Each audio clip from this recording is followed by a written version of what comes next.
네. 오늘 이 좋은 날씨 야외로 가고 싶은 그런 발걸음도 혹시 있을지 모르지만 하나님 앞에 예배 드리는 것이 우선인 줄 알고 이 은혜의 자리에 찾아오신 여러분 축복합니다. 네. 잘하셨습니다. 하나님이 너무 기뻐하시지 않을까 그렇게 생각합니다. 오늘 우리가 임례 찬양을 좀 바꾸어 보았는데 제가 눈 감았다 떴다 하면서 보니까 많은들이 잘 모르시는 그런 곡들인 것 같기도 하고 그래서 아직 익숙치 않으시구나. 저 혼자 그냥 필 받았다고 그냥 떠들고 있는 것 같아서 참 죄송스럽기도 하고요.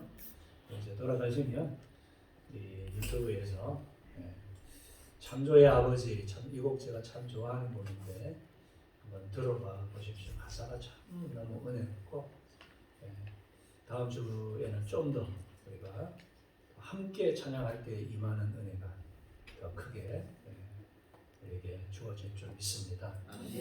우리가 계속해서 야고보서를 살펴보고 있습니다. 이 야고보서는 처음에 여러 가지 어려움을 만나거든 온전히 어떻게 하라고요?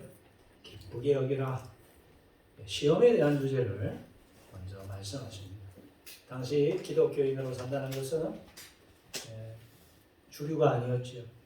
비주류였습니다. 변두리 사람들이었습니다. 오히려 도외시당하고 핍박받고 힘든 시기. 근데 그 여러 가지 시험 만나면 온전히 기쁘게 여겨라. 왜요? 그 믿음의 시련이 인내를 만들어내기 때문입니다. 믿음 때문에 당하는 그런 어려움, 역경은 오히려 너희들을 정금같이 만들어내는 귀한 과정이 될 것이다. 그래서 우리가 세상 속에 살아가다 보면 우리 경제적인 어려움도 있고 사회적인 차별을 받을 때도 있고요. 불의한 일을 당해서 너무 분하고 억울할 때도 있지만 그러나 그것을 우리가 믿음으로 이겨내면 그것이 오히려 우리를 하나님의 사람으로 더 멋지게 아름다운 믿음의 사람으로 만들어가는 줄 믿습니다. 또한 이 장에서는 빈부격차로 인한 차별을 해서는 안 된다. 그렇게 말씀하시죠. 재물을 자랑하지 말고 가난한 사람들을 업신여기지 말아라. 여러분 우리도 모르게 우리의 마음속에 그러한 모습이 있지는 않았을 거예요. 그래서 5절 말씀해 보니까 내 사랑하는 형제들아 들을지어다. 하나님이 이 세상에서 가난한 자를 택하사 믿음에 부유하게 하시고 또 자기를 사랑하는 자들에게 약속하신 나라를 상속으로 받게 하지 아니하시느냐. 그렇습니다.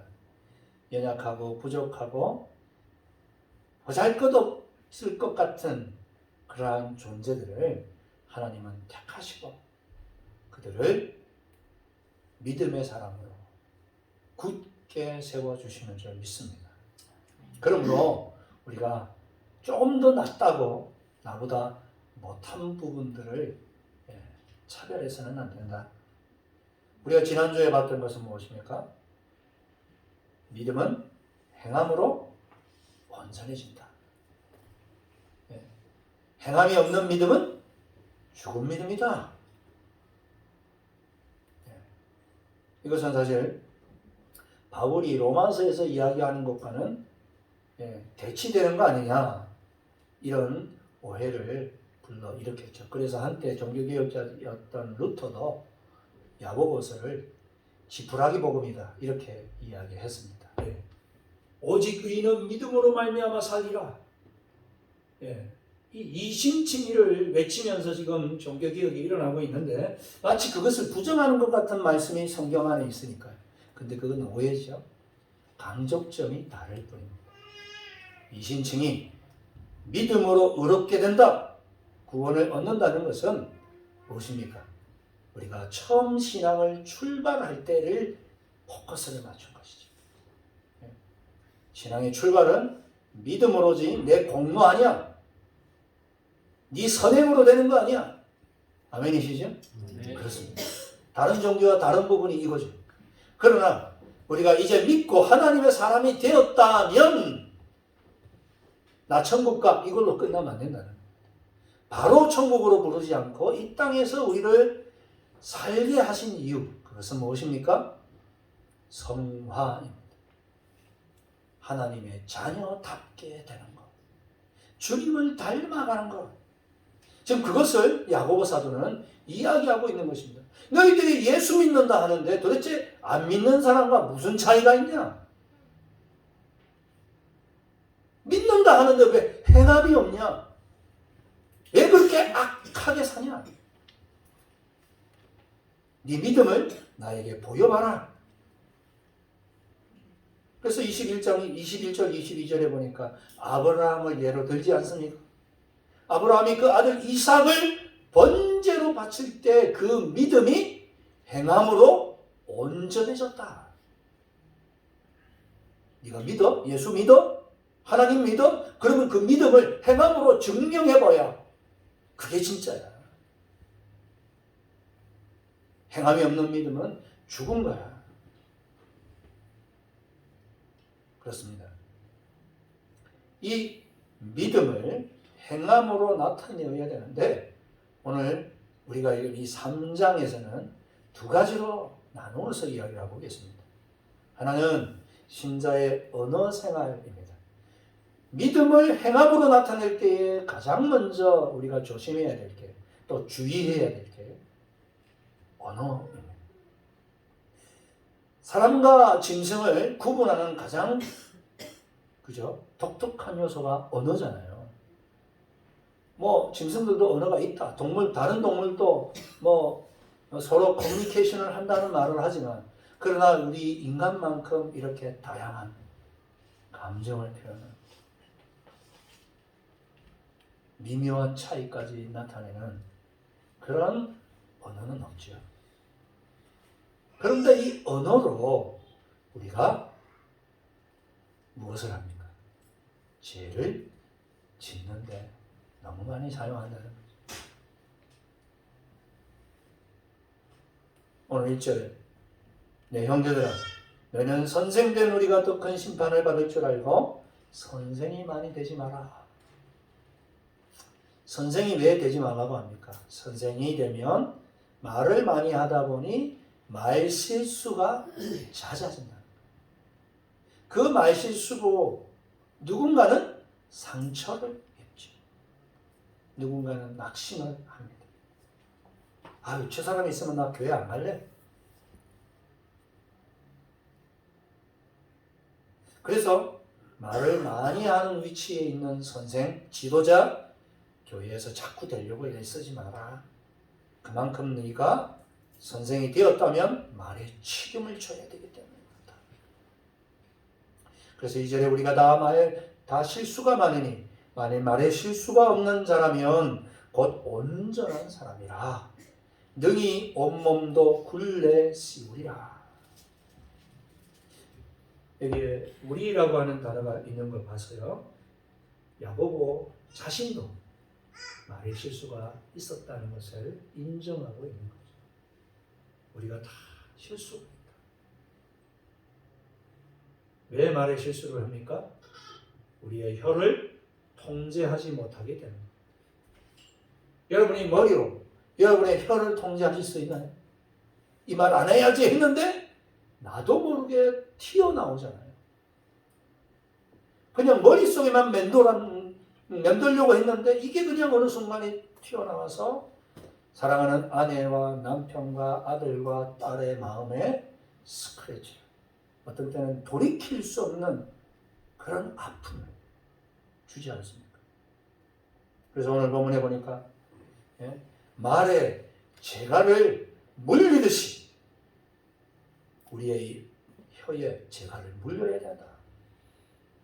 이 재갈을 한번 보여주십시오. 재갈은 입에 이렇게 끼우는 거죠. 말 입에. 그래서 거기에 고리를 달아서 이제 당기면 말이 서기도 하고, 그죠? 그걸 또 가지고 또 이리저리 우리가 원하는 대로 그렇게 이끄는 것이 재갈입니다. 즉 말을 컨트롤할 수 있는 거죠. 재갈은 아주 작은 것입니다.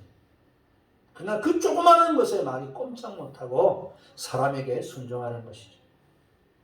이처럼 혀를 우리가 컨트롤할 수 있어야 되는데 또 배를 예를 들고 있죠.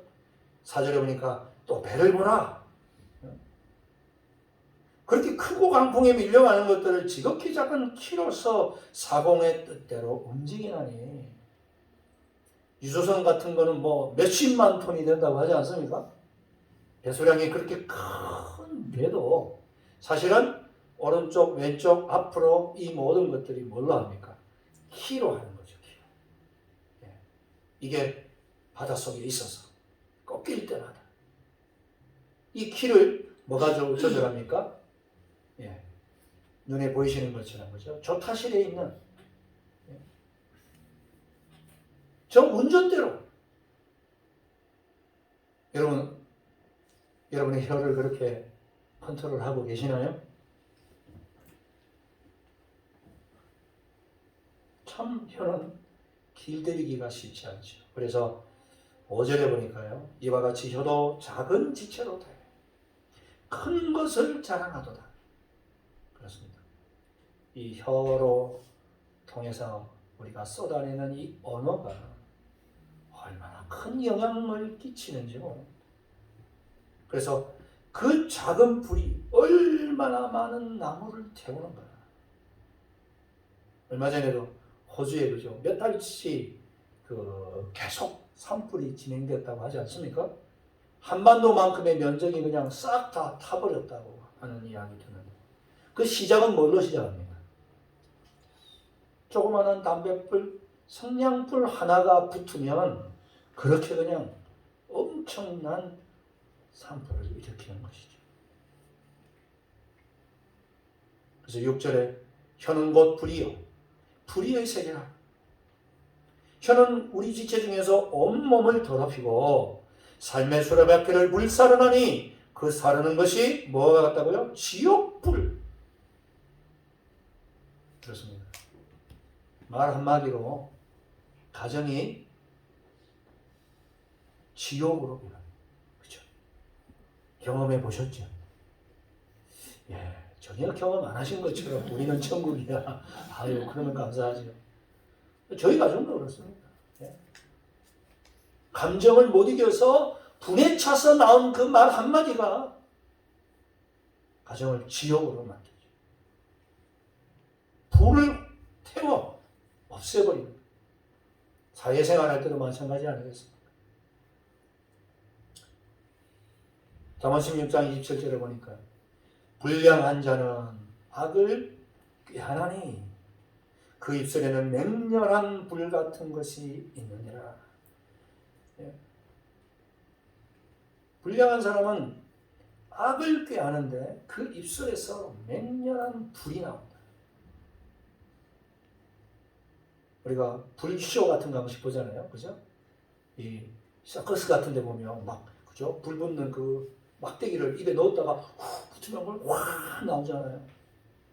마치 그것을 연상시키는 말씀이죠. 우리의 혀를 통해 나오는 말이 그렇게 상대방을 불태워버리듯이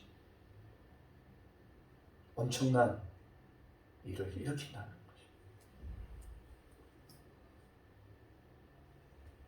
거죠. 7절 8절 말씀을 보면 모든 종류의 짐승, 새와 벌레와 바다의 생물은 다 뭐 할 수 있습니까? 길들일 수 있다.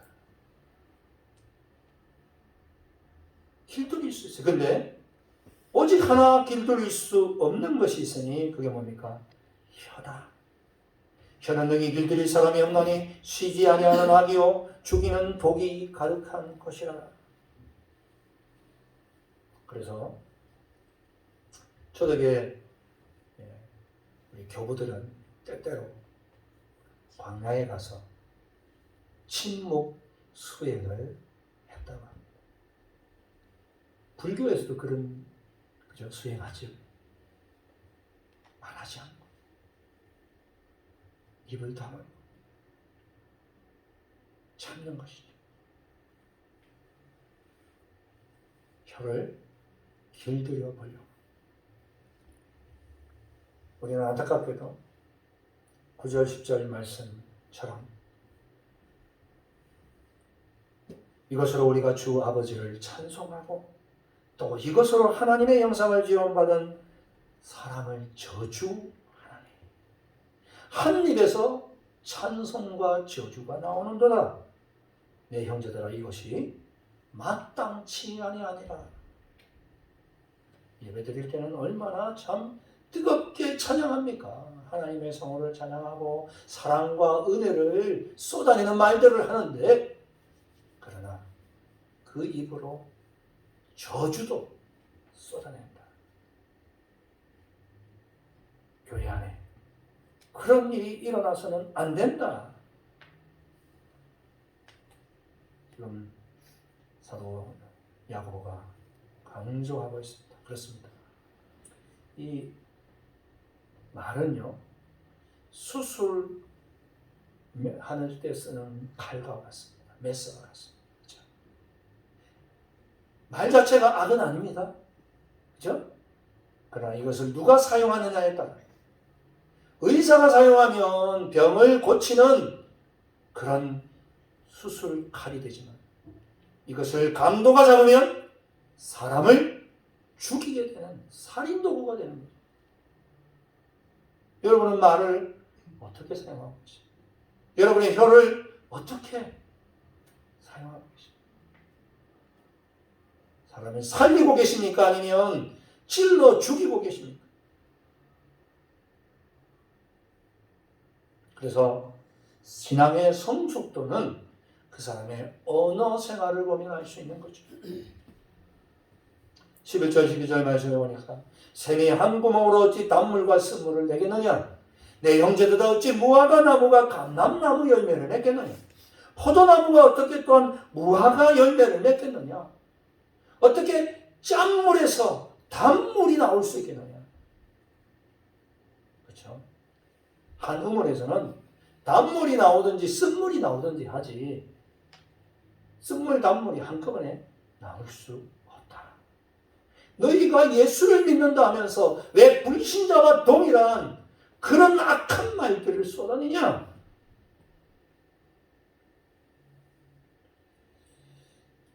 혀를 능히 길들일 사람이 없죠. 그렇지만 그렇게 우리가 하나님의 능력이 필요한 줄 믿습니다. 하나님이 주시는 지혜. 어떤 백화점에 엘리베이터가 있는데 이게 언제부턴가 자꾸 느리게 움직이는 겁니다. 그래서 손님들이 불평하기 시작했어요. 왜 이렇게 느려?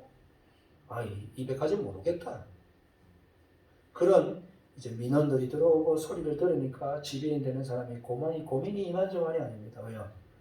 돈만 있으면 당장 수리하죠. 근데 수리할 비용이 아주 엄청난 거죠. 이거 수리 하고는 싶지만 비용이 너무 커서 할 수도 없고 어떡하지? 고민하고 있는데 그 백화점 청소부 한 사람이 지배인이 저에게 $100만 주십시오. 왜요? 그러면 제가 그 문제 해결해 보겠습니다. 전문가도 해결을 하지 못하는 이 엘리베이터 늘어뜨린 거 갈아야 된다고 하는데 어떻게 $100로 해결할 수 있단 말이요? 제게 한번 기회를 주십시오.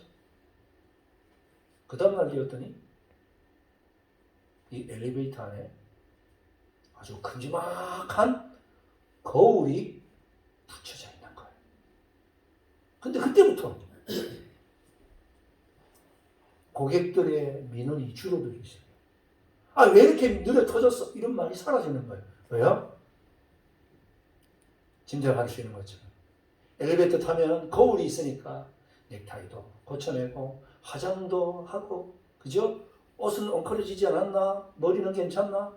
그러다 보니 자기가 원하는 층수에 딱 도착하는 거예요. 지혜는요, 모든 문제들을 해결하게 한 능력이 있습니다. 그래서 우리가 지혜를 구해야 됩니다. 하나님, 지금 이 문제를 특별히 제가 이 언어를 이 말을 제가 제대로 지혜롭게 하지는 못합니다. 도와주십시오. 유대사회에서는 가장 존경받는 사람들이 랍비입니다. 그죠? 예. 성경을 해석하고 가르치는. 그래서 랍비가 어느 마을에 찾아오면 그 동네 그 어머니들이 아이들 손에 끌고 선생님 우리 아이 머리에 손 한번 얹어주세요. 서로 그러죠. 야, 저분이 그 유명한 랍비시오. 너도 저분처럼 됐으면 좋겠다. 그래서 예수님께서 마을에 들어가시면 엄마들이 아이들 막 데리고 오잖아요. 그때 막 제자들이 아이 그 애들 그만 데려와. 예수님 말리시죠. 아이들이 내게 오는 걸 금하지 마. 예수님이 그 아이들에게 손을 얹고 기도해 주시죠. 그만큼 이 랍비가 존경을 받는 이유가 뭡니까? 그 입에서 지혜가 나오기 때문에. 여러분, 우리가 하나님의 성경을 읽으면 그 성경 속에서 지혜를 발견하는 줄 믿습니다. 하나님의 그 놀라운 지혜의 보석들이 성경에 있습니다.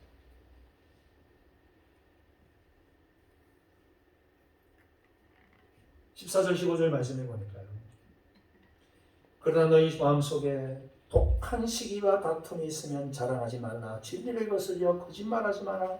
이러한 지혜는 위로부터 내려온 것이 아니요 땅 위의 것이요 정욕의 것이요 귀신의 것이라. 그렇습니다.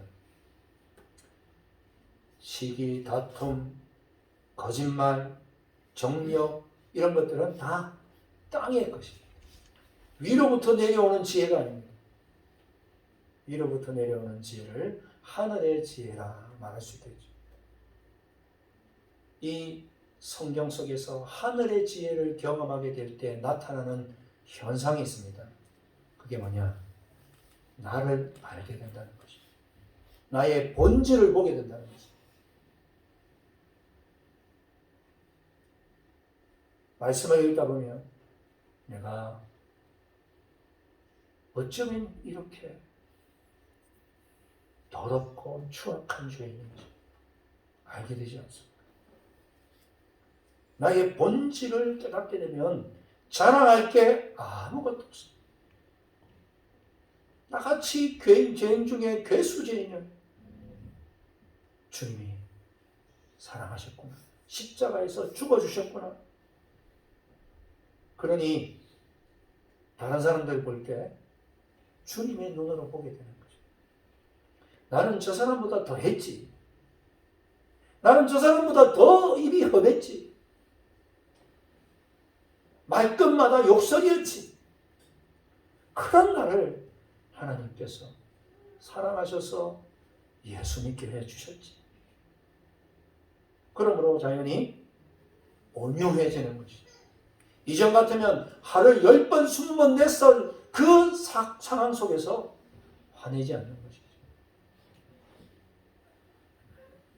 그래서 13절에 너희 중에 지혜와 총명이 있는 자가 누구냐? 그는 선행으로 말미암아 지혜의 온유함으로 그 행함을 보이지니라. 하나님의 지혜는 온유함입니다. 이 온유함은 타고난 부드러운 성격을 가리키는 게 아닙니다. 이것은 은혜 받은 자에게만 주시는 하나님의 선물이요 성령의 열매입니다. 온전히 주님을 만난 사람, 말씀을 통해 경험한 사람은요 지혜로워지는데 바로 온유함으로 나타나는 것이죠. 이 자리에 앉아있는 우리 모두는 온유한 사람이 될 수 있기를 축원합니다. 그렇습니다, 여러분. 은혜를 받고 나면 예배당 문을 나가서 혹시 시비 거는 사람 만나면 어떻게 합니까? 참죠, 그죠? 방금 전에 은혜 받았을 때 참습니다. 막 남이 비난하는데 속으로 이렇게 말하죠. 아유, 당신이 아직 나를 잘 모르는구나. 나는 당신이 비난하는 것보다 훨씬 더 못된 사람인데, 더 못된 인간이었는데 하나님께서 나를 사랑해 주셨지. 그래서 지금 내가 이만큼 한 거지. 그렇습니다. 온유는 예수님의 성품. 그래서 마태복음 5장 5절에 온유한 자는 복이 있나니 그들이 땅을 기업으로 받을 것이며. 여러분, 강한 자가 땅을 얻을 것 같죠? 아닙니다. 온유한 자가 얻습니다. 땅의 지혜는 어떻습니까? 나를 한 대 때리는 사람이 있으면 100대 쥐어박는 거지. 누가 나를 한번 밟으면 어떻게 합니까? 100번 밟아주는 거죠. 그게 땅의 지혜입니다. 그런데 하늘의 지혜는 그렇지 않다고 말씀합니다. 받아줘라. 용납해줘라. 세상은요, 야, 너 아무도 깔보지 못하게 해야 돼? 그렇게 아이들을 가르치는 엄마들이 있더라고. 아이들 기살린다. 야, 너 절대 지면 안 돼. 그게 하늘의 지혜가 아닙니다. 그건 땅의 지혜입니다. 땅의 지혜는 결국 망하게 되어 있습니다. 내가 남을 10번 밟으면 그는 나를 100번 밟습니다. 어떤 한 맹인이요, 책을 참 좋아했습니다. 맹인들은 어떤 책을 읽습니까? 전자책을. 손끝으로, 손의 감각으로 책을 읽는데, 이분에게는 이런 루틴이 있어요. 한 3일, 4일이 되면 이 손끝을 사포로 가는 것입니다. 여러분도 굳은 살 같은 거 있으면 이렇게 하시죠. 그가 왜 이것을 하느냐? 옆에 있던 친구가 물었어요. 너 왜 그렇게 사포로 손끝을 그렇게 가라? 왜냐하면 손의 감각이 살아있어야 책을 읽을 수 있거든. 그렇습니다. 우리가 세상을 살다 보면 세상의 굳은 죄와 때들이 우리의 영을 무디게 만들어요. 우리의 마음을 무디게 만들어요. 뭐가 죄인지도 모르고 그냥 세상 사람들처럼 그렇게 살아가게 됩니다. 그러나 말씀으로 우리의 마음에 사포질을 하기 시작하면 우리의 영이 살아있습니다. 구분할 수 있습니다. 화를 내지 않습니다. 온유하게 됩니다. 하늘의 지혜로 우리가 그 어떤 어려움도 이기게 되는 줄 믿습니다. 그래서 우리가 말씀을 가까이 해야 하는 것이죠. 하늘의 지혜는 예수님의 성품을 담게 한다는 것 잊지 마십시오. 그게 바로 하나님이 주시는 참된 지혜라고 하는 것입니다. 말씀을 맺겠습니다.